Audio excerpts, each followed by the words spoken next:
Alam mo ba na pwede mong gawin to kahit wala kang oven? Eto nga yung panghimagas na malilito ka dahil para siyang 3 dessert in 1. Kaya mo bang hulaan kung anong klaseng cake ito? Bago natin umpisahan, ilagay mo muna yan sa ating comment section. I-grease muna natin yung ating mga lyanera, pero mas maganda kung maglalagay kayo ng baking paper o kaya naman kung wala nito ay pwede yung dahon ng saging. Mas mapapadali kasi noon yung pag-unmold ng ating mga cakes. Sa isang malaking mangkok, ilagay natin dito yung isang lata ng condensed milk. Pwedeng may flavor at pwede ring wala. Pero dito, mas masarap yung walang flavor. Tapos, 4 large eggs or 4 na malalaking itlog yung ilalagay natin. Ihahalo din natin dito yung 1 cup ng desiccated coconut. Ito yung pinatuyong niyog or yung dehydrated na niyog at nabibili ito sa mga grocery stores o kaya naman ay sa mga baking supply stores. At kung wala pa rin kayo mahanap nito, maglalagay ako ng link sa ating comment section. Ihalo na din natin yung 1/2 cup ng all-purpose flour or harina. Para naman matanggal yung lansa ng itlog, maglalagay tayo ng vanilla at kung wala kayo nito, pwede yung lime zest, lemon zest, pwede rin yung calamansi o kaya yung mga juice ng mga binanggit ko. Kailangan din natin dito ng salted butter or margarine, pero kung wala kayong salted na butter o margarine,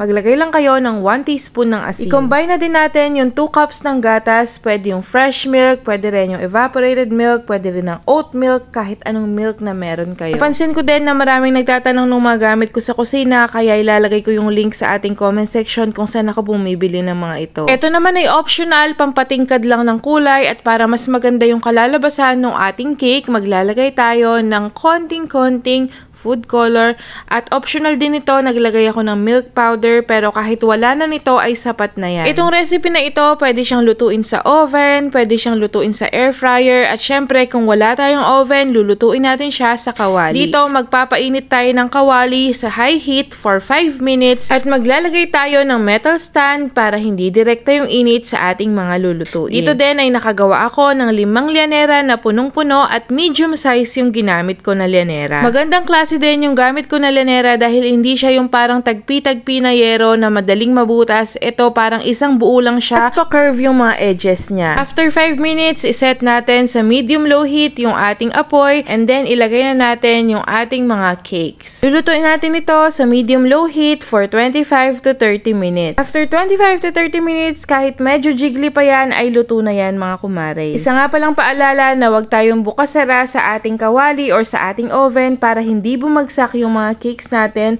at para maging maganda yung kanilang pagkakaluto. Nahulaan nyo na ba kung ano ang tawag sa mga cakes na to? Dito lang ako medyo nahirapan dahil hindi ko siya nalagyan ng baking paper or ng dahon ng saging dahil medyo mahirap siyang tanggalin sa ating lyanera.